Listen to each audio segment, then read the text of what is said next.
السلام علیکم دوستو، کیسے ہیں آپ لوگ؟ امید ہے آپ لوگ خیریت سے ہوں گے۔ اسی طرح سے ہمارے چینل کو سبسکرائب کرتے رہیں، لائک کرتے رہیں، جیسا پیار آپ لوگوں نے ہمیں دیا ہے، اور ہماری ویڈیوز کو اپنے دوستوں کو شیئر کرتے رہیں۔ ہم آپ کے لیے اور بھی اچھی اچھی ویڈیوز بنا کر لاتے رہیں گے۔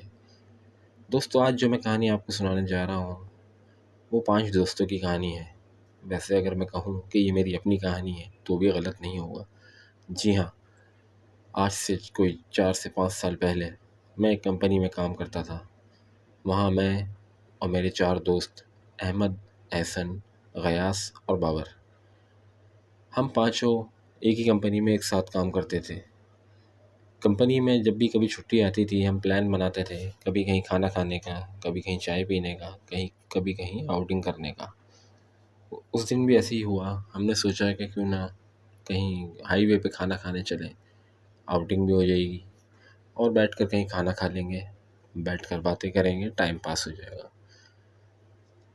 ڈیسائیڈ یہی ہوا اور ہفتے کی رات کو جانے کا پروگرام بنایا۔ ہمارے دوستوں میں سے بابر کے پاس کار تھی، اس نے کہا میں اپنی کار لے آؤں گا، رات کو 9 بجے 10 بجے ہم نکلیں گے اور 2 بجے تک 3 بجے تک واپس آ جائیں گے۔ اسی طریقے سے پلان سیٹ ہوا۔ ہم لوگ سب تیار ہو کے 9 بجے ایک جگہ پر ملے اور وہاں سے گاڑی میں بیٹھ کر جانے کا فیصلہ کیا۔ ابھی ہم بیٹھ کر نکلے تھے، میں آگے بیٹھا تھا بابر کے ساتھ، پیچھے تھے احمد، احسن اور غیاث۔ گاڑی چل رہی تھی اور ہائی وے آنے میں ابھی کافی ٹائم تھا۔ ہائی وے سے پہلے ایک تھوڑی سی سنسان سڑک پڑتی ہے، جہاں پر مشہور ہے کہ اس روڈ پر گاڑی نہ روکی جائے، گاڑی سے باہر نہ نکلا جائے، کیونکہ اس روڈ پر اکثر تھوڑی سی دھند بھی ہوتی ہے، اور سنا ہے کہ اس روڈ پر ایک چھلاوا بھی ہے جو اکثر اکیلے لوگوں کو تنگ کرتا ہے، پریشان کرتا ہے اور کبھی کبھی جان سے بھی مار دیتا ہے۔ جی ہاں، جب ہم اس روڈ پر آئے تو پتہ نہیں کیوں وہیں جا کر ہمارے دوست احسن نے کہا کہ یار گاڑی سائڈ میں روک دو، مجھے یہیں درخت کے پاس ذرا پیشاب کرنے کے لیے بیٹھنا ہے۔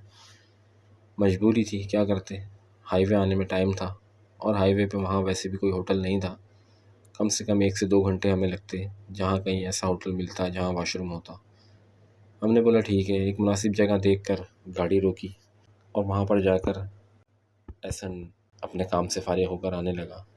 بس احسن کے گاڑی میں بیٹھنے کے بعد ہی اس نے ایک ہی ضد لگا لی کہ جو گاڑی چلا رہا ہے بابر، اس میں چھلاوا آ گیا ہے، یہی چھلاوا ہے، گاڑی رکی ہے، دروازہ کھلا ہے اور چھلاوا آ کے بابر میں آ گیا ہے۔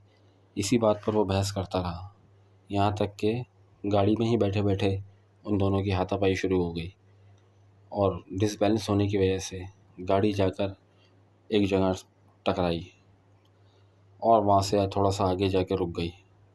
گاڑی بند ہو جانے کی وجہ سے، ڈیمیج ہو جانے کی وجہ سے یہ لوگ آگے نہیں جا سکتے تھے۔ اب ان کو واپس ہی جانا تھا، مگر واپس بھی کیسے جاتے؟ اگر گاڑی صحیح ہوتی تو ہی واپسی کا سفر کرتے۔ وہیں دور ایک ان کو اندھیرے میں لائٹ جلتی ہوئی نظر آئی، ایک چھوٹا سا گھر۔ انہوں نے سوچا کیوں نہ ہم وہاں جا کر کچھ مدد لیں۔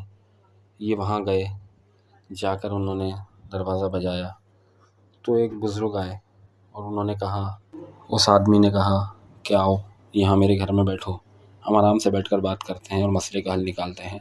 لڑائی کسی بھی مسئلے کا حل نہیں ہے، ہر مسئلے کا حل بات کرنے سے ہی نکلتا ہے۔ ہم اس کے گھر میں گئے، جا کر بات کرنے لگے۔ اتنے میں اس بزرگ کی بیوی کچھ سیب وغیرہ اور ایک چھری لے کر آ گئیں کہ بچوں تم لوگ بھوکے ہو گئے، پہلے کچھ کھا لو۔ بس چھری دیکھ کر ایسا لگا جیسے احسن پر خون سوار ہو گیا۔ اس نے چھری اٹھا کر حملے کرنے شروع کر دیے۔ ہم نے اس کو بچانا چاہا، مگر بچاتے بچاتے بھی اس کا ہاتھ ایک زور سے چلا اور بابر کی گردن کٹ گئی۔ بابر کی گردن کٹتے ہی بابر زمین پہ گرا، اس کا خون بہنے لگا۔ ابھی ہم سنبھل بھی نہیں پائے تھے کہ احسن نے وہی چھری غیاث کے گھونپ دی اور غیاث کے پیٹ سے بھی خون نکلنے لگا۔ دیکھتے ہی دیکھتے غیاث بھی زمین پہ گرا اور اس کی بھی اسی وقت موت ہو گئی۔ ہماری آنکھوں کے سامنے احسن نے ہمارے 2 دوستوں کو جان سے مار دیا۔ احمد پتہ نہیں کیوں اس کا ساتھ دے رہا تھا کہ شاید احسن صحیح ہے، چھلاوا بابر میں ہی تھا، مگر مجھے لگ رہا تھا کہ نہیں، چھلاوا احسن کے اندر ہے۔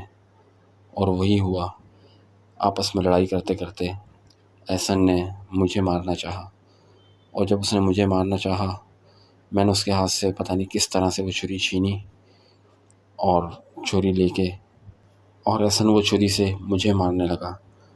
جیسے ہی وہ مجھے مارنے لگا احمد نے اس کو ہٹایا کہ ہم آپس میں کیوں لڑ رہے ہیں۔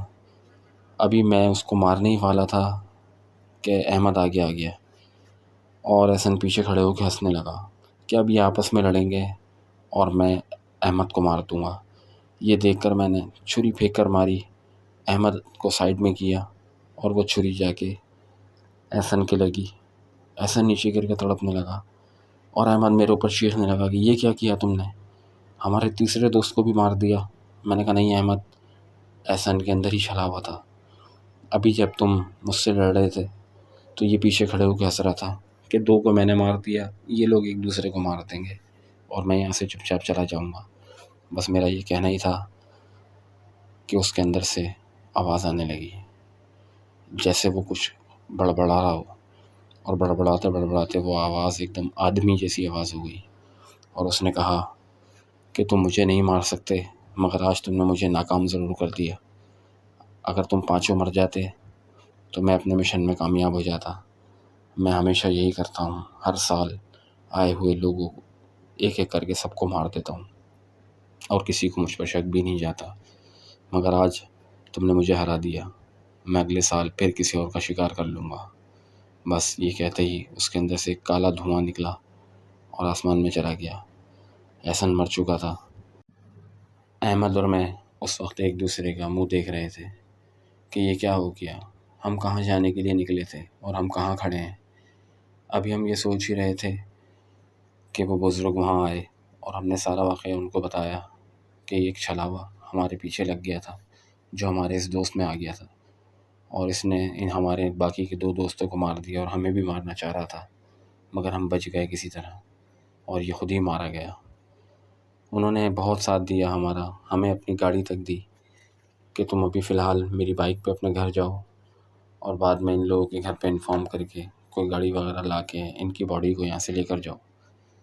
ہم جیسے تیسے اپنے گھر آئے، غیاث، احسن اور بابر تینوں کے گھر پہ ہم نے جا کے بتایا، اور وہاں سے ان کی باڈیوں کو ان کے گھر پہ لایا گیا۔ احمد نے اور میں نے تینوں جگہوں پر شرکت کری، تعزیت کری۔ وقت گزرتا گیا، زندگی معمول پر آ گئی، مگر وہ سفر ہماری زندگی کا ایک یادگار سفر بن گیا۔ آج بھی جب احمد اور میں ملتے ہیں تو ہمیں اپنا وہ پرانا وقت یاد آتا ہے جب ہم پانچوں کبھی ساتھ ہوا